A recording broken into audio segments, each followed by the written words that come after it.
Clay Hicks of Zignal Labs, thanks for joining me today. It's great to have you here. How are you seeing automation, artificial intelligence merging with what organizations are trying to do in the OSINT community, Clay? So with the volume of data and the speed of data, as well as the complexity of data, the various sources around the world, AI has become a necessity to process that. With an army of analysts, any particular agency would work for years and years and years to analyze even the data that's produced in 1 week. And so where AI assists various different agencies, federal agencies, DoD, intelligence community, is it gives the ability for these various analysts to process that data, analyze it in various ways based on their mission set, based on their requirements, and then provide not only the analysis in the form of reports, but also alerting for various crisis responses that they may be required to perform over any and all AORs around the world. Mm-hmm.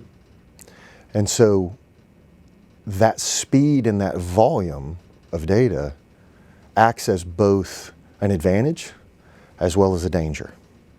And so from that speed and volume, there are accuracy questions, there are validation questions. But if you think about it, we've had those same problem sets across all the various ints, whether you're talking about HUMINT, SIGINT, GEOINT, for as long as each of them has existed. But we've developed validation methods within each of those disciplines to support the intelligence cycle, such that each of them both feeds and validates another one. OSINT's no different. Yes, the volume is greater. Yes, the speed can be greater. But utilizing all of the different forms of intelligence together, layered together, to produce a holistic picture is what the future looks like. AI is critical for that, given the volume and speed. You listed 3 attributes, 3 reasons that AI and automation are important: speed, volume, and complexity. A lot of folks at this conference have talked about speed and volume. Complexity has not gotten as much attention. What makes a data set or certain types of data complex enough that the user receives benefit from using an automation tool or using artificial intelligence? Sure. So with each of the millions of sources that are out there in the publicly available information world, each of them is formulated differently. Each platform formulates their information differently. It reports it differently. It contains different pieces of information and can be utilized in different ways.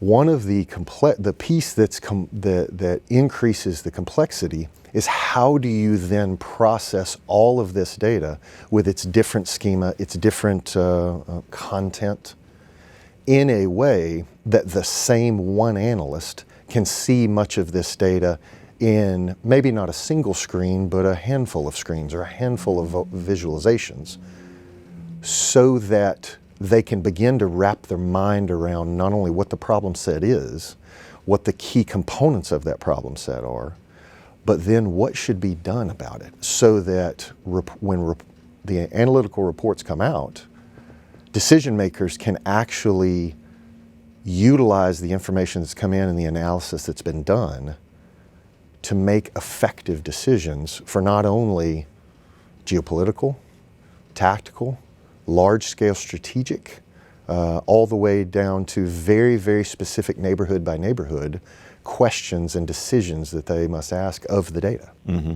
About 30 seconds left. What's the trend line look like in your view? What's the trajectory of all of these issues as far as how they will impact the OSINT community? With respect to AI, now you're talking about agentic AI, things of that nature, that's only going to grow. The speed of innovation will always outpace government capabilities to bring those capabilities in, but government agencies have to focus on what is most important to them, what types of data, and what specific mission sets they want to address. Each mission set has a different tolerance for what type of data you have and the accuracy of the data. Some particular mission sets may be able to tolerate a higher percentage of false positives, for example. Others, where lives are on the line, false positives are not going to be useful. In addition to that,